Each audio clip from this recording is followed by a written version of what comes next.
داتا حضور کشف المحجوب میں لکھتے ہیں یہ فکرے ان کی زبان سے تب ادا ہوئے جب اس درخت کے نیچے تھے جس کے اوپر میں چڑھا ہوا تھا. آپ فرماتے خدا کی عزت و عظمت کی قسم پورا درخت، اس کی ٹہنیاں، اس کا تنا، اس کی جڑیں بھی سونے کی ہو گئی، سارا، ہاں سارے سونے کا ہو گیا. اب وہ جو ہے نا وہ مٹی اٹھانے کے لیے نیچے ہوا، تو نیچے دیکھا تو زمین سونے کی زمین سونے کی. یہ کیا ہوا؟ دائیں دیکھا تو سونا، بائیں دیکھا تو سونا، آگے دیکھا تو سونا، پیچھے دیکھا تو سونا. اب بابا جی نے کام کیا تھا، کیوں نہیں مٹی دیا ٹیما پھڑان دیا، اور کہتا حضور کہاں سے پکڑاؤں، مٹی ہے ہی نہیں، جہاں تک نظر جاتی سونا ہی سونا ہے. بابا جی ایک سوال ہے بابا جی، اگر آپ ہوا میں سونا نکال سکتے ہیں بابا جی تو دیش کی غریبی کیوں نہیں مٹا دیتے بابا؟ جواب بابا جی، جب آپ خود سونا نکال سکتے ہو تو ہم لوگوں سے چندہ کیوں لیتے ہو بابا جی؟ جواب ہری اوم ہری اوم ہری اوم. یہ رانگ نمبر ہے. اب انجینئر مرزا محمد علی کو کیا پتا بابا ہوتا کیا ہے، وہ تو اس کو تو حضرت جی جو پیچھے سے پیسے آ رہے ہیں نا اس کو تو وہ نظر آ رہا ہے، اس کو کیا پتا بابا ہوتا کیا ہے. بابا اپنے زمانے میں ایک زمانہ ہوتا ہے، بابا اپنے جہاں میں ایک جہاں ہوتا ہے، اس کا وکھری ایک جہاں ہوتا ہے. یہ اس کو نہیں پتا اور نہ اس کی باتوں میں آنا ہے. انشاءاللہ میرا ارادہ بن رہا ہے کیونکہ اب وہ ہمارے بابوں کی طرف آ رہا ہے اور ہم نہیں اپنے بابوں کی برداشت کر سکتے. منوس تجھے کیا پتا بابے ہوتے کیا ہیں، تجھے کیا پتا باجزید کہتے کس کو ہیں، تجھے کیا خبر جنید کس ہستی کا نام ہے حضرت. اس لیے اس کی بات بھی نہ سنا کرو حضرت، وہ بھی دل میں شک ڈال دے گی حضرت. اور انشاءاللہ بس میں توفیق مانگ رہا ہوں اپنے اللہ سے، بڑی جلدی میں نے انشاءاللہ اس کا رد شروع کرنا ہے. ایویں بکواس کر رہا ہے اپنے کمرے میں بیٹھ. یہ کیا ہوا؟ تیرا کمرہ، تیرا کیمرہ، تیرے ہی لوگ، تیری کتابیں، تیری باتیں. کسی دن ہمیں بھی بلا نا تو اسی طرح لائیو چلا نا بھائی، تیری اپنی دنیا، تیری اپنی باتیں. یہ کیا حضرت ہوا؟ اس لیے میرے دوستو آپ بھی تھوڑا آپ بھی دیکھو نا حضرت. وہ کیا بھائی، اگر وہ اتنا ہی حق پہ ہے تو کیوں ڈرتا ہے؟ ہم نہیں گنے لے کے جائیں گے اور ہمیں گن کی لوڑ ہی نہیں، ہم تو درود والے ہیں حضرت. ہم نہیں برود والے حضرت، ہمارا درود ہی ہمارا برود ہے حضرت، ہمیں نہیں لوڑ کوئی بھی حضرت. ہاں بلائے نا حضرت، اگر وہ اتنا ہی سچا ہے. اگر اصل میں لوگوں کا بھی تھوڑا مزاج بن گیا ہے کہ باطل کو جلدی تسلیم کر لیتے ہیں حضرت. بات اتنی جلدی نہیں حضرت جی. اگر چلو 100 نکال دیا تو کیا 1300 سالوں سے دنیا باطل پہ تھی، آج تو اکوالا جم پڑا ہے، تجھے کیا نظر آ گیا الو کے پٹھے. تو بہرحال یہ جو ہے نا کتابیں پڑھا کرو حضرت جی، خود دیکھا کرو کہ ہمارے بڑے تھے کیا ہے. علی بھائی سچ سچ بتائیں، آپ نے سما ٹی وی پر آنے کی کتنی فیس لی ہے؟ میرے بھائی ہم نے کیوں فیس لینی ہے میرے بھائی؟ ہماری یہ ریکوائرمنٹ ہی نہیں ہے کہ فیس لے کے اس طرح کا کام کیا جائے. دیکھیں سورہ ہود کے اندر تو اسپیسیفکلی، باقی صورتوں کے اندر بھی اللہ تبارک و تعالیٰ نے انبیاء کرام علیہ السلام کے بارے میں یعنی اس چیز کو بار بار ہائی لائٹ کیا. جتنے پیغمبروں کا ذکر آیا ہے نا اس کے ساتھ اللہ تعالیٰ نے اس بات کو ریپیٹ کیا ہے. حالانکہ ایک دفعہ بھی اللہ تعالیٰ کا بات کر لینا کافی تھا، لیکن ہر پیغمبر کے ساتھ یہ آیت ریپیٹ ہوئی ہے.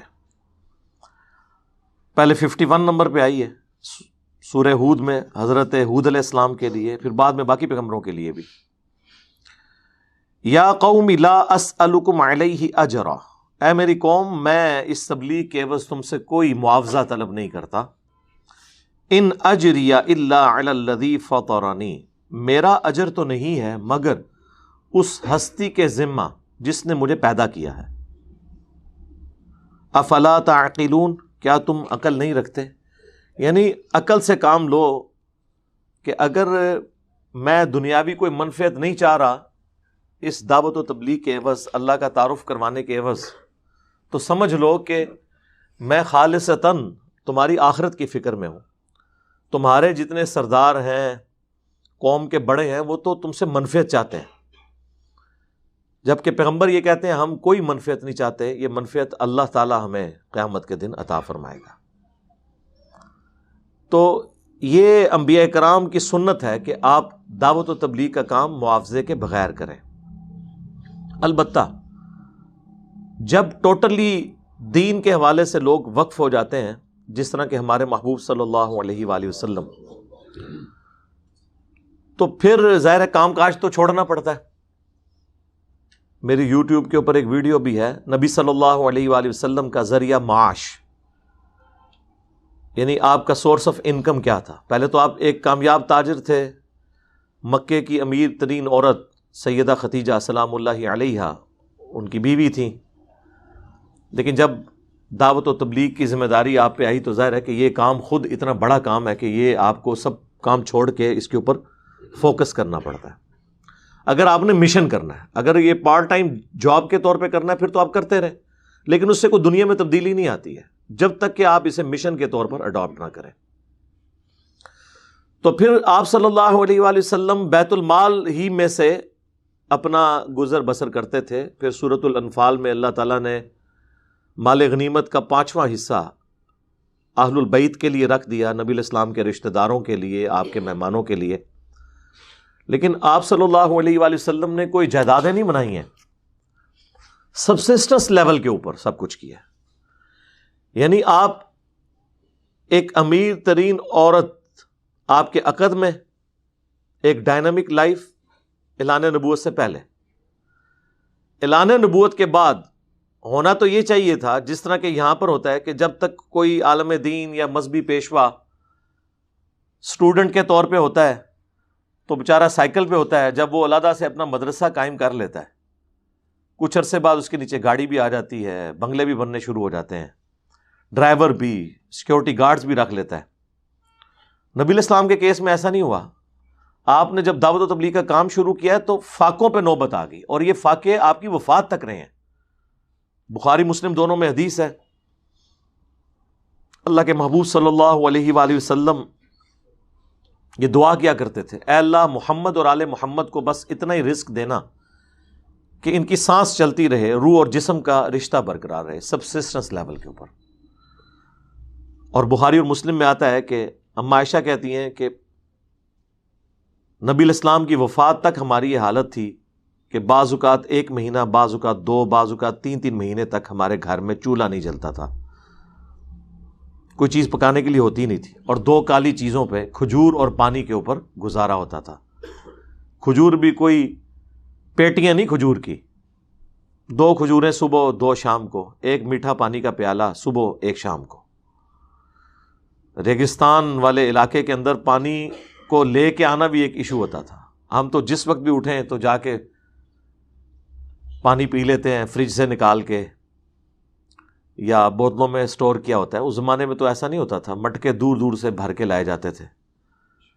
ایک پانی کا پیالہ بھی صبح کے وقت مل جائے، ایک شام کے وقت، تو یہ غنیمت ہوتا تھا. تو اللہ کے محبوب صلی اللہ علیہ وآلہ وسلم اعلان نبوت کے بعد آپ کا جو لیونگ سٹینڈرڈ ہے وہ بالکل سبسسٹنس لیول پہ آ گیا تھا. ہم کبھی یہ نہیں کہتے ہیں کہ دین کے لیے جو لوگ وقف ہیں ان کا ذریعہ معاش جو ہے وہ دین سے نہ ہو. ہم کہتے ہیں ہو، لیکن سبسسٹنس لیول پہ گزارے کے لائق، جائیدادیں نہیں بنا سکتے. صحیح بخاری میں آتا ہے کہ حضرت ابوبکر الصدیق رضی اللہ تعالیٰ عنہ جب خلیفہ بنائے گئے تو انہوں نے صحابہ کرام سے کہا کہ دیکھو تمہیں پتہ ہے کہ میرا کاروبار بڑا اچھا چل رہا تھا، میرے بیوی بچوں کا رزق اللہ نے اس میں رکھا ہوا تھا، اب تم نے امور خلافت میرے ذمہ کر دی ہیں، تو ظاہر ہے کہ میں اب ان کو کیسے کھلاؤں گا. تو پھر صحابہ کرام نے مشورہ کر کے ایک عام مہاجر کا جو وظیفہ تھا نا وہ ان کے لیے مقرر کر دیا. اور بخاری کے الفاظ ہیں کہ ابو بکر مسلمانوں کے امور خلافت کو چلائیں گے اور اس کے عوض مسلمان ان کے بیوی بچوں کا خرچہ اٹھائیں گے.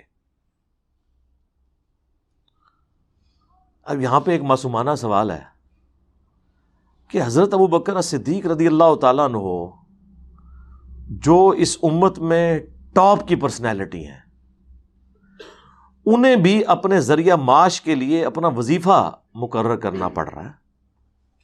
ایسا نہیں ہو رہا کہ وہ جناب درخت کے اوپر دیکھیں تو سونا، نیچے دیکھیں تو سونا، دائیں دیکھیں تو سونا، بائیں دیکھیں تو سونا، مسلح اٹھائیں تو سونا.